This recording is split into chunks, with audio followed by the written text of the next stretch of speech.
नमस्ते बच्चों, क्लास 8 का हमने यूनिट 5 इनसाइड द एटम जो है वो स्टार्ट किया था। हमने इसमें सारी चीज़ें देखी, रुदरफोर्ड का मॉडल, बोर्स का मॉडल, जो डेल्टन एटॉमिक थ्योरी है उसको देखा। अब हम देखेंगे कि एटम जो होता है वो अंदर से उसमें क्या क्या चीज़ें होती है उसको समझने की कोशिश करेंगे। जो आपके बुक में दिया है उसको मैंने शॉर्टकट भाषा में जो इंपॉर्टेंट चीज़ें हैं, जो बहुत ज़्यादा इंपॉर्टेंट है, वो यहाँ पे लिखा है। आपको पूरा अच्छी तरीके से जो है वो समझ में आ जाएगा। देखिए एटम क्या होता है, ये एटम निकाला मैंने, ठीक है। अब किसी का भी एटम ले लिया हमने, तो एटम के दो पार्ट होते हैं। इसको अच्छी तरीके से समझ लीजिए, क्योंकि आने वाले पूरे लाइफ में आप जब भी आप साइंस पढ़ोगे तो ये आपको बहुत काम में आएगा, ठीक है। एटम जो होता है तो इसका एक सेंटर पार्ट होता है जिसको हम बोलते हैं न्यूक्लियस, ठीक है। और एक होता है एक्स्ट्रा न्यूक्लियर पार्ट, यानी न्यूक्लियस को छोड़ के जो भी पार्ट बचा उसको हम क्या बोलते हैं, एक्स्ट्रा न्यूक्लियर पार्ट। अब न्यूक्लियस हमें पता है कि जो न्यूक्लियस होता है इसके अंदर, देखिए एटम के अंदर तीन चीजें होती है, प्रोटॉन, न्यूट्रॉन और इलेक्ट्रॉन। क्लियर, प्रोटॉन, न्यूट्रॉन और इलेक्ट्रॉन। उसके अंदर और भी चीजें होती है, यानी क्वार्क भी होती है, ठीक है। मैंने क्वार्क पे स्पेशल वीडियो बनाया है, आप सर्च करना क्वार्क। नॉलेज के लिए सिर्फ सर्च करना, आपको है नहीं, सिर्फ नॉलेज के लिए सर्च करना कि और उसके अंदर क्या होता है, ठीक है। क्वार्क है, अप क्वार्क, डाउन क्वार्क, एक बार देख लेना वीडियो, सिर्फ सर्च करना यूट्यूब पे क्वार्क, मेरा वीडियो मिल जाएगा, वो देख लेना, ताकि आपको एटम के अंदर वो क्या क्या होता है वो भी पता चल जाएगा। पर मेन जो चीजें होती है वो प्रोटॉन, न्यूट्रॉन एंड इलेक्ट्रॉन ही होता है। क्लियर। अब देखिए प्रोटॉन और न्यूट्रॉन जो है इसको न्यूक्लियस बोला जाता है, यानी न्यूक्लियस के अंदर जो प्रोटॉन न्यूट्रॉन होता है, और इलेक्ट्रॉन जो है वो एक्स्ट्रा न्यूक्लियर पार्ट है, वो इसके अराउंड जो है वो मूव करता है। इतना तो आपको समझ में आ गया। अब देखिए न्यूक्लियस के बारे में अगर हम बात करें तो इस पे कौन सा चार्ज होता है, पॉजिटिव चार्ज होता है, और पूरा entire mass is concentrated in the nucleus. जो उसका एटम का पूरा मास होता है वो पूरा का पूरा मास जो है वो न्यूक्लियस पे कॉन्सेंट्रेट हुआ होता है। ये हमने पहले भी पढ़ा। इसके अंदर क्या होता है, प्रोटॉन एंड न्यूट्रॉन, और उसको बोला जाता है न्यूक्लियॉन्स। सबसे पहले ये समझ में आ गया, एटम जो होता है इसके अंदर तीन चीजें होती है, प्रोटॉन, न्यूट्रॉन, इलेक्ट्रॉन। जो न्यूक्लियस का पार्ट होता है इसके अंदर प्रोटॉन और न्यूट्रॉन होते हैं, जिसको हम न्यूक्लियॉन्स बोलते हैं। और पूरा का पूरा एटम का जो मास होता है वो सेंटर पे, यानी जो न्यूक्लियस है वहां पे जो है वो कॉन्सेंट्रेट हुआ होता है, ठीक है। तो ये हो गया हमारा एटम। अब देखते हैं प्रोटॉन के बारे में। प्रोटॉन के बारे में जो इंपॉर्टेंट चीज है, इसको पी से डिनोट किया जाता है, और इस पे पॉजिटिव चार्ज होता है। ये आपको सबसे पहले पता होना चाहिए। देखिए पी से याद रहता है प्रोटॉन, पी यानी पॉजिटिव चार्ज, ठीक है। दूसरा, इसका मास कितना होता है, इसका मास 1U होता है, यानी इसको हम 1 डेल्टॉन बोलते हैं, जो हाइड्रोजन के एटम के बराबर होता है। अगर आपको याद ही रखना है तो 1.66 इंटू केजी में अगर याद रखना है तो 1.66 इंटू 10⁻⁻27 kg। ये दो चीजें आपको प्रोटॉन के बारे में, जैसे हम 1 2 3 4 बोलते हैं ना, 1 2 3 4 5 जैसा हमें याद होता है, उस प्रकार आपको लाइफ टाइम याद होना चाहिए कि प्रोटॉन पे पॉजिटिव चार्ज होता है और इसका मास 1U यानी 1 डेल्टॉन। और ये भी वैल्यू आप याद कर लेना, 1.66 इंटू 10⁻⁻27 kg, इतना इसका मास होता है। न्यूट्रॉन की बात करें तो इसको स्मॉल n से डिनोट करते हैं, और ये न्यूट्रल होता है, यानी इस पर कोई भी चार्ज नहीं होता, ठीक है। ना पॉजिटिव होता है ना निगेटिव होता है। अगर हम बात करें n से क्या डिनोट किया जाता है, number of neutrons in the nucleus.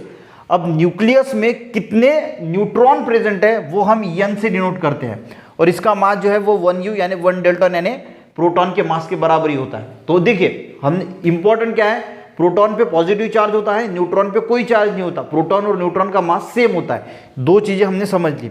तीसरा होता है इलेक्ट्रॉन। अब इलेक्ट्रॉन पे कौन सा चार्ज होता है, निगेटिव चार्ज होता है, और इसका मास निग्लिजिबल होता है, क्योंकि इसके मास के अगर हम कंपैरिजन करें तो इससे 1800 टाइम जो है वो लेस होता है, 1800 टाइम्स लेस होता है, यानी बहुत छोटा होता है, उसका मास नहीं के बराबर होता है, और इसीलिए हम इसको निग्लिजिबल बोलते हैं। तो तीन चीजें हमने देखा, प्रोटॉन पे पॉजिटिव चार्ज, न्यूट्रॉन पे न्यूट्रल, इलेक्ट्रॉन पे निगेटिव चार्ज। मास के बारे में बात करें तो इसका 1U, इसका 1U यानी 1 डेल्टॉन यानी ये केजी में।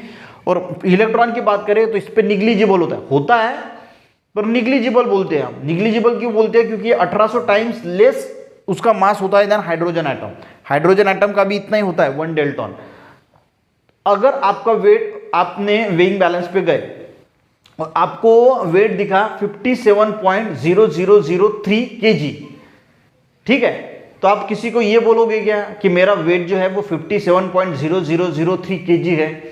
आप सिंपली क्या बोलोगे, 57 kg है, क्योंकि ये 0.00003 वाला जो कंसेप्ट है ये पूरा निग्लिजिबल है, यानी हम इसको काउंट नहीं करते। तो आप सिंपली क्या बोलोगे, 57। उसी तरह इलेक्ट्रॉन पे मास होता है पर वो इतना कम होता है, इसीलिए हम इसको क्या बोलते हैं, निग्लिजिबल बोलते हैं, यानी है ही नहीं ऐसा बोलते हैं। ये बात तीनों देखिए, तीन ही चीजें इंपॉर्टेंट है। मेन प्रोटॉन पे कौन सा चार्ज होता है, इलेक्ट्रॉन पे कौन सा चार्ज होता है और न्यूट्रॉन पे कौन सा चार्ज होता है और उसका मास कितना होता है। बस ये तीन चीजें भी आपको यहाँ से सीखने को अगर मिल जाए तो बहुत है। बाकी आपको ये पता होना चाहिए कि जो एटम होता है उसके न्यूक्लियस के अंदर प्रोटॉन न्यूट्रॉन होता है, इलेक्ट्रॉन बाहर होता है, ठीक है।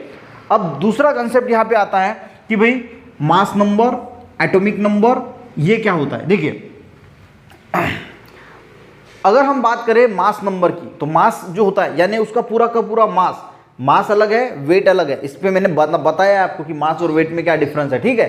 तो जो मास होता है वो यहाँ पे पूरा का पूरा कॉन्सेंट्रेट हुआ होता है। कहाँ पे, सेंटर पे कॉन्सेंट्रेट हुआ होता है। तो इसका मीनिंग क्या है, number of proton and number of neutron मिला के क्या बनता होगा, मास।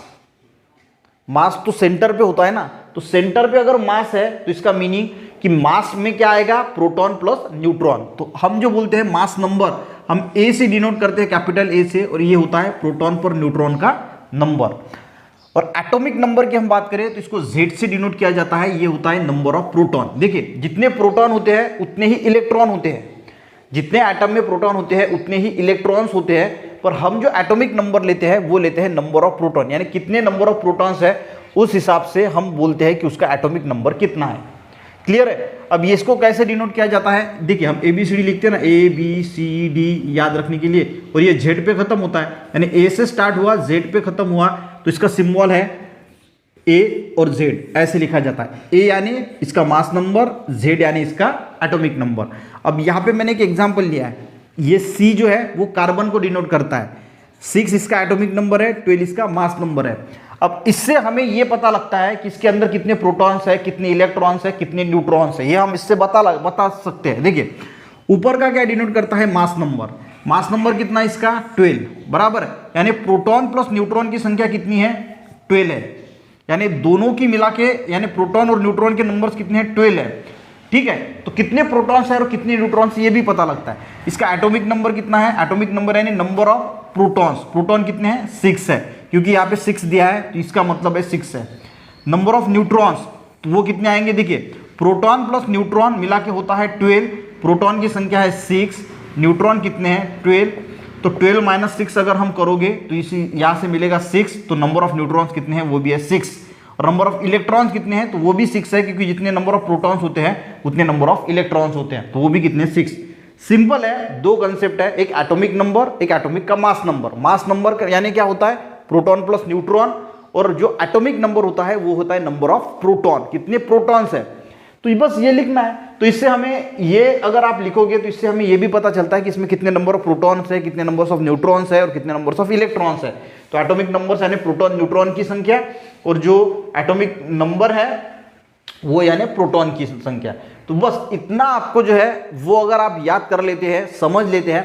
देखिए मैं हर बार आपको बोलता हूँ, कोई भी कंसेप्ट है उसको लिख के देखना है, 5 बार तो कम से कम लिख के देखना है बिना देखे, क्योंकि पढ़ने के लिए सोचने की जरूरत नहीं होती, पर लिखने के लिए सोचने की जरूरत होती है। और जितना ज़्यादा आप सोचोगे उतना ज़्यादा बेहतरीन बनोगे, यानी जितना ज़्यादा लिख के देखोगे उतना ज़्यादा बेहतरीन बनोगे, क्योंकि लिखने के लिए सोचना पड़ता है। जितना ज़्यादा सोचोगे उतनी आपकी ब्रेन की क्षमता जो है वो बढ़ती जाएगी। इसलिए हर कंसेप्ट को कम से कम 5 बार लिख के देखना है। डेली आपको 20 पेज अगर आप लिखने की प्रैक्टिस करते हो, जो भी आपने कोचिंग क्लास में सीखा, स्कूल में सीखा या कहीं से भी सीखा, ऑनलाइन सीखा, तो उसको जो है वो 20 पेजेस रोज आपको अपने मन से लिख के देखना है। अब ये कंसेप्ट है एटॉमिक स्ट्रक्चर का, ठीक है।